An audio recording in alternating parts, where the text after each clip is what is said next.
बाद किस तरह की गालियां यहाँ पड़ी थी, और उससे पहले भी जब आरक्षण की बात हुई थी, 13% वोट को खत्म करने की बात हुई, तो पूर्व मुख्यमंत्री को भी किस तरह की मां बहन की गालियां, क्योंकि वो पिछड़े वर्ग से आता था, आपके सामने आपने सुनी। मेरे साथी बैठे हैं, हमारे शर्माते हमारे जो है महापुरुषों में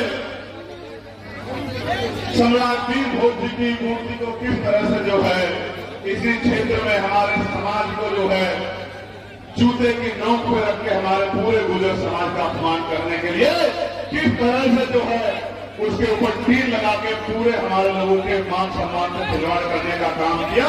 और जब मेरे भाई आंदोलन करने आए तो उनके ऊपर इतने मुकदमे लगा देंगे, चुनाव चलते के बीच में मैं और भाटी जी यहाँ लड़ाई लड़ने के लिए आए, ये सोचते हुए कि नफा होगा नुकसान, इस लड़ाई को मजबूत करने के लिए आए। मेरे आज भी याद है का काम करना चाहता हूं, मैंने कहा नहीं, इस बार सारे काम छोड़ो, मेरे आदेश को मानो, अगर मेरे सिपाही हो तो जाके दतिया में डेरा डाल के गांव जाके मेरा संदेश लेके जाओ, क्योंकि उस अपमान का बदला इसी सत्र में विधानसभा में हम लोग लेंगे, जब हमारा साथी झंडे को लेके ऐसा पटका पहन के भोपाल जाएगा और मुख्यमंत्री से आंख मिला के पूछेगा कि बाबा साहब की स्टैचू क्यों नहीं लगी ग्वालियर में, स्टैचू को तोड़ने वालों से क्या कार्रवाई। जब किसानों की समस्या के लिए सवाल पूछा जाएगा और जवाब देना पड़ेगा, और जो कहते हैं कि अकेला क्या करेगा, अकेला चंद्रशेखर आजाद बताओ 542 के मुकाबले दिखाई देता है नहीं देता, और आप मुझे बताओ। बात विचार की है, एक अकेला सब पे भारी, उनका नारा झूठा है, हमारा नारा सच्चा है, क्योंकि उस अकेले के पीछे इतने लोगों का प्यार संगत, इतने लोगों का आशीर्वाद बाकी। उसको बताया गया कि आप शुद्ध हो। मैं तो अपने लोगों को कहता हूं अभी भी समझ जाओ, वरना फिर अपमानित करके ये लोग समझाएंगे। हमारे यहाँ तो सिर्फ इनको ही नहीं, हमारी 2 बेटियों को भी यहाँ मध्य प्रदेश में, एक लोधी समाज की थी, एक कुर्मी समाज की थी, दोनों बच्चियों को चलती कथा से उतार दिया, क्योंकि दोनों शूद्र वर्ण की बच्चियां थी, दोनों पिछड़े वर्ग की बेटी थी। चलती कथा से लोधी समाज की और कुर्मी समाज की बेटी को उतार के, हमारी बच्चियों को उतार के अपमानित करने का था। क्या आप सोचो जो इतनी घृणा करते हैं वो आपके हितैषी हो सकते हैं? क्यों नहीं आपकी समझ में आता कि जो आपकी छोटी छोटी बच्चों के मन में इस तरह का अपमानजनक व्यवहार पैदा कर रहे हैं, वो आपका भला कर सकते। क्षेत्र में हमारे समाज को जो है जूते की नोक पे रख के हमारे पूरे गुजर समाज का अपमान करने के लिए किस तरह से जो है उसके ऊपर तीर लगा के पूरे हमारे लोगों के मान सम्मान से खिलवाड़ करने का काम किया। और जब मेरे भाई आंदोलन करने आए तो उनके ऊपर इतने मुकदमे लगा दिए गए, चुनाव चलते के बीच में मैं और भाटी जी यहाँ लड़ाई लड़ने के लिए आए, ये सोचते हुए कि नफा होगा नुकसान, इस लड़ाई को मजबूत करने के लिए आए। मेरे आज भी याद है, मैं नहीं भूला हूं बाबा साहब अम्बेडकर की वो स्टैचू जो ग्वालियर में लगनी थी। आपको याद होगा, मेरे दिल में वो दर्द है, मैं उस दर्द को भूलूंगा नहीं, मेरी बात का भी याद रखना। वो स्टैचू आपको याद होगी, आपके दिलों में दर्द उठा था कि बाबा साहब हमारे महापुरुषों की स्टैचू लगनी चाहिए। किस तरह स्टैचू का अपमान करके और चैलेंज करके स्टैचू को लगने से रोकने का काम किया, और इस सरकार ने आपका मजाक उड़ाने का काम किया मेरे लोगों। और आज भी बाबा साहब की वो मूर्ति उस उच्च न्यायालय के प्रांगण में नहीं लग पाई। मैंने अपने साथियों को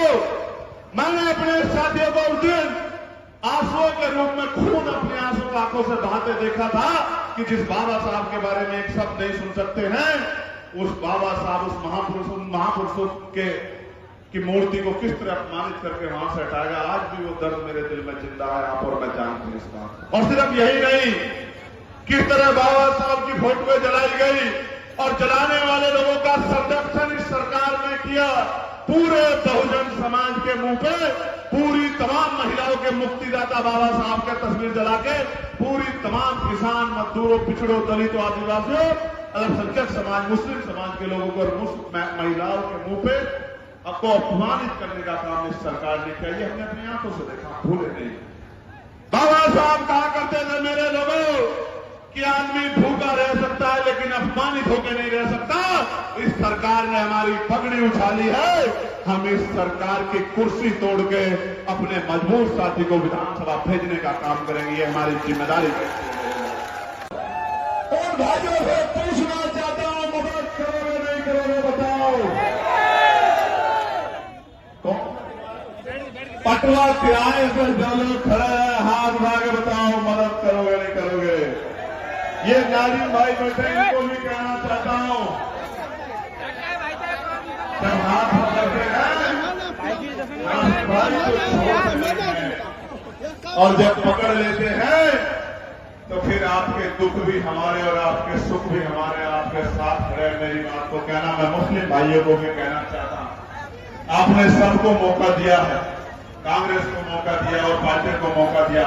एक मौका आजाद समाज पार्टी काशीराम को दो, फिर कहना कि आपने भाई चुना है या नेता चुना है। फिर मेरी बात को याद रखिएगा। यूपी में आता हूं तो रायबरेली जाता हूं, जहां मेवालाल पासी को मार दिया जाता है सामंतों द्वारा। उस परिवार को मिलने जाता हूं तो उसके 4 बच्चे, उसकी बेटी आंखों में आंसू लेके उसकी पत्नी मुझसे कहती है कि आपके अलावा भैया हमारा कोई नहीं है, आप पे हमारा ध्यान रखना, हमारी सुनवाई करना। जब मैं वहां से निकलता हूं तो मेरठ जाता हूं, जहां आपकी बच्ची को, ललिता को जो है मारकर तेजाब से झुलसा दिया गया और उसका परिवार जब 3 दिन पहले आंदोलन करने आया, आपने देखा होगा वहां के तानाशाही अधिकारियों ने कैसे पीट के आंदोलनकारियों को मारने का काम किया, आपने देखा हो। कल मैं जवाब मांगने के लिए वहां भी गया था।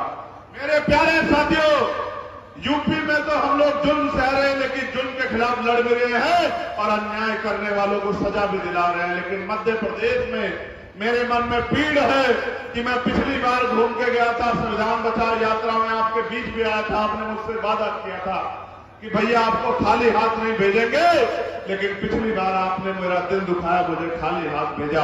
मैं आपसे पूछना चाहता हूं, मेरे पिछड़े वर्ग के लोगों, मेरे दलित समाज के लोगों, मेरे आदिवासी भाई बहनों, मेरे मुस्लिम समाज के भाई बहनों, मेरे संविधान के मानने वाले हर जाति धर्म के भाई बहनों, ये सरकारें कहां अच्छी हैं? इन सरकारों का चरित्र आपने यूजीसी में पिछड़े वर्ग के लोगों देखा था, नहीं देखा था? जब यूजीसी की गाइडलाइन आई थी, जब यूजीसी की गाइडलाइन आई, आपने देखा है नहीं देखा किस तरह की गालियां यहां पड़ी थी? और उससे पहले भी जब आरक्षण की बात हुई थी, 13% होल्ड को खत्म करने की बात हुई, तो पूर्व मुख्यमंत्री को भी किस तरह की मां बहन की गालियां, क्योंकि वो पिछड़े वर्ग से आता था, आपके सामने आपने सुनी होगी। मेरे साथी बैठे हैं, हमारे सर माते, हमारे जो है महापुरुषों में सम्राट वीर